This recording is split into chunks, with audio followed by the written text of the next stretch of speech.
सर्वप्रथम सर्व स्वामी भक्तांचे पुन्हा एकदा खूप खूप मनापासून स्वागत आहे। आजचा अनुभव खरंच खूप सुंदर आहे।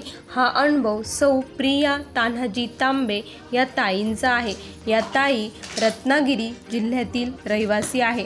हा अनुभव ताईंच्याच मुखातून आपण बघणार आहे, त्यामुळे अनुभव शेवटपर्यंत नक्की बघा। आणि ज्यांना कुणाला आपला अनुभव शेअर करायचा असेल त्यांनी या नंबरवरती आपला अनुभव शेअर करावा। आणि जे कोणी नवीन सदस्य असतील त्यांनी अद्यापही आपल्या चॅनलला सबस्क्राईब केलं नसेल त्यांनी लगेच चॅनलला सबस्क्राईब करावं, कारण असेच रोज स्वामींचे नवीन नवीन अनुभव आपल्या चॅनलवरती रोज येत असतात। झाल्यानंतर मी एक 2004 ला लग्न झालं। त्याच्यानंतर मी स्वामींची भक्ती करायला सुरुवात केली। लग्न झालं लग्न झाल्यानंतर एक 4 वर्ष भक्ती केली स्वामींची। तेव्हा आम्ही तिकडे स्वामींच्या केंद्रापासून लांब होतो, जवळ 1 किलोमीटर अंतरावर। तेव्हा मी यायचे स्वामींच्या केंद्रात, दर गुरुवारी यायचे। परत मला 2 तासाचा नैवेद्य असायचा आणि म्हणजे येत होते तेव्हा काही मला मुलं वगैरे नव्हती झालेली। आणि त्याच्यानंतर मी तिथून जेव्हा मी यायचे ना त्या सालामध्ये लग्न झाल्यानंतर 2004 ला 2004 लग्न झालं, तेव्हा जेव्हा मी केंद्रात येते तेव्हा 2008 साल चालू होतं, 8-9 1 वर्षच केली मी ती भक्ती। मग येताना मी जेव्हा केंद्रात यायचे ना तेव्हा रस्त्याच्या कडेला न्यू रो हाऊसेस झाले होते तेव्हा। ते रो हाऊसेस मी बघायचे आणि मला फील व्हायचं की किती छान आहे घर, माझं पण किती छान आहे, असं जर मला मिळालं तर। आणि त्या घरात चिपळूण स्वामींचं केंद्र होतं। तेव्हा स्वामींचं केंद्र होतं म्हणून नाही, पण ते बघून रस्त्याच्या मला असं वाटायचं हा बंगला किती छान आहे, मला पण असंच घर मिळेल असं मला वाटायचं। आमची काही परिस्थिती नव्हती त्यांना घर घेऊ शकू। मग त्याच्यानंतर मग ते नुसतं म्हणायचे मनात, बाकी काही नव्हतं पुढे आमचं प्लॅनिंग। त्याच्यानंतर मी 1 वर्ष भक्ती केल्यानंतर मला मूल होण्यासाठी, म्हणजे मूल होत नव्हतं ना, पुन्हा मूल होत नव्हतं, तर जिथे आम्ही राहत होतो ना तिथे एक बाई मला भेटली। मला म्हटल्या आमच्या घरापासून जवळ रघुवीर समर्थांची बैठक भरायची, माहितीये ना, जय जय रघुवीर समर्थ रामदास स्वामींची। मला म्हटल्या तुम्ही एक काम करा, बैठकीला बसा, तुम्हाला मूल होईल। आणि म्हणलं आता मी स्वामींचं करते, तर म्हणले तुम्ही बसून तरी बघा। आता रघुवीर समर्थांच्या बैठकीमध्ये अधिष्ठान श्रीपाद वल्लभांचं आहे ना, ते स्वामींचाच अवतार आहे। मग मी ठीक आहे म्हटलं, आणि मी स्वामींची भक्ती बंद केली ना तेव्हा। आणि मी बैठकीला बसायला लागली। बैठकीला बसायला लागल्यानंतर स्वामींची भक्ती बंदच झाली ना तिथून माझी। मग मला तिथे गेल्यानंतर मला तिथे उपासनेचा सेट भेटला, त्यांनी उपासनेचा सेट दिला मला। आणि रेग्युलर घरी उपासना करायला लागले। मग 4-5 वर्ष मी ते रेग्युलर कंटिन्यू केलं। आमच्या घराच्या अगदी जवळ होती ना बैठक।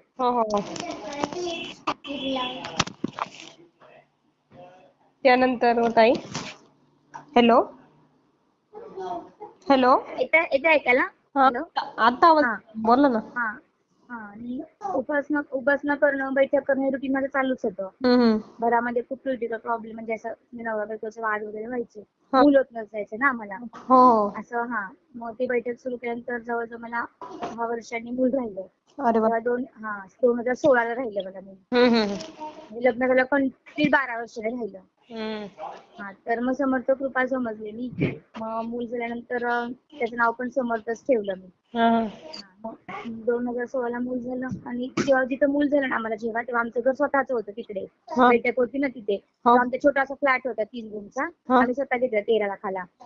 त्या फ्लॅटला चिकटूनच बैठक होती ना आमची। मग तिथे मूल झालं, त्याच्यात एक मुलगी झाली। मग ते बैठक चालूच होती तेव्हा माझी। जवळजवळ मी किती सांगते 6-7 वर्ष बैठक केली, 8-9 वर्ष कंटिन्यू। त्यानंतर आहे ना आम्हाला कसं वाटायला लागलं हे घर छोटं पडतंय, तर आपण आता मोठं घर घेऊया। मुलासारखी म्हणायचे हे खूप आता छोटं पडते मुलं, आणि आमची परिस्थिती पण चांगली सुधारत चाललेली आर्थिक। आपण नवीन घर घेऊया, तर हे म्हणायचे लगेच कुठे, असं तसं आम्ही 2 वर्ष जवळजवळ खूप घरं बघितली सगळीकडे। आणि एक दिवशी अचानक असं गणपतीच्या आधी हे जिथे मी आता राहते ना आता सध्या, जे हाऊस तुम्हाला म्हटलं तर नाही 10 वर्षापूर्वी मी मनात चिंतलेलं की मला मिळावं, स्वामी मला मिळवून द्यावं, असं जेव्हा मी स्वामींची भक्ती करायचे तेव्हा। मग तिथे आम्ही आल्यानंतर तेव्हा पण मी रघुवीर समर्थांचं चालू होतं माझं। आल्यानंतर ते आम्ही घर म्हणजे सेकंड हँड घेतलाय मी रोज. हा तर जिथे आम्ही राहतो ना, त्या अगदी आमच्या घराच्या एक पावलावरच स्वामींचं केंद्र आहे. हा आणि मग जे घर मी मनात चिंतलेलं ना, तेच घर शेवटी आम्ही घेतलं. म्हणजे असं नव्हतं की आम्हाला म्हणजे की स्वामींच्या शेजारीच घ्यायचंय किंवा अशी आम्ही खूप घरं पाहिली. त्यातलं कुठलंच आम्हाला म्हणजे हे भेटेल, पण हे आम्हाला स्वामींनीच म्हणजे ते मला काय म्हणायचं, आता मी त्या घरात राहतीये, आता मी घेतलं नाही, 2 वर्ष होतील आम्हाला इथे. मग इथे आल्यानंतर ह्या घरात मी राहायला आले स्वामींच्या शेजारचं, जे मी घर मनात चिंतलेलं 10 वर्षापूर्वी तेव्हा. आता मला 10 वर्ष होतील त्या गोष्टीला चिंतले. मग मी ज्या त्या घरात राहते ना, मग तेव्हा पण मी रघुवीर समर्थांचंच करायचे, बैठकीला जायचे. पण मला सगळे काय म्हणायचे, प्रिया आता तू स्वामींच्या केंद्रात चिकटून तुला स्वामींनीच इथं आणलंय, तर स्वामींची भक्ती चालू करी, बंद कर. मला कसं वाटायचं, मी बैठक कशी बंद करू, मग समर्थ कसे हे होतील, त्यांनी मला एवढे मुलं मिळवून दिली वगैरे. पण नंतर मग तरी पण इथे असून माझी बैठकच चालू होती 1-2-4 महिने. पण अचानक एक दिवशी काय झालं काय माहिती, मग ते स्वामी जिथे मी घरात राहते ना, आमच्या घरातून स्वामींच्या आरत्या सगळं ऐकायला येतं क्लिअर कट्ट. मला केंद्रात जायची गरज लागत नाही. भूपाळी वगैरे सकाळच्या आधी संध्याकाळच्या आधी ते कानावर पडून माझे पण मन ओढलं आणि मी पण पुन्हा स्वामींच्या केंद्रात जायला लागले. कधी बैठक बंद केली, आता मी पुन्हा 6 महिने स्वामींची भक्ती करते ना. आणि पहिल्यासारखंच आता माझं 16 तारखेचं नैवेद्य, केंद्रात जाणं, योगासनं सगळं चालेल. मला काय सांगायचंय की जे मी घर 10 वर्षापूर्वी मनात धरलं होतं की मला स्वामींनी द्या, म्हणजे द्यावं अशी इच्छा नव्हती ना, फक्त असं वाटायचं किती छान आहे, माझं पण असावं असं. ना, आणि स्वामींनी स्वतः मला 10 वर्षांनी त्यांच्या अगदी केंद्राला चिकटूनच दिलं घर. असं पण नाही की लांब आहे. माझं घर आणि मध्ये स्वामींचे शेजारी म्हणतो ना आपण, ते स्वामी माझ्या शेजारी आले, म्हणजे मी स्वामींच्या शेजारी गेले. स्वामींनी मला आणून ठेवलं. त्यांच्या शेजारी गेले. ना, खूप मोठा अनुभव आहे. आणि मी खूप दिवसापासून शेअर करेन पण मला काही समजायचंच नाही. मग त्या दिवशी तुमचा व्हिडिओ पाहिला, नंबर घेतला, आता म्हटलं करणार मी शेअर. किती सुंदर, म्हणजे महाराज कसे इच्छा पूर्ण करतात. ना, म्हणजे तुम्ही विचार करा ना, जेव्हा मी समर्थांची बैठक करत होते ना, तेव्हा पण मग जेव्हा मी पहिलं स्वामींचं करायचे, परत बंद केलं, परत बैठक चालू केली, बरोबर.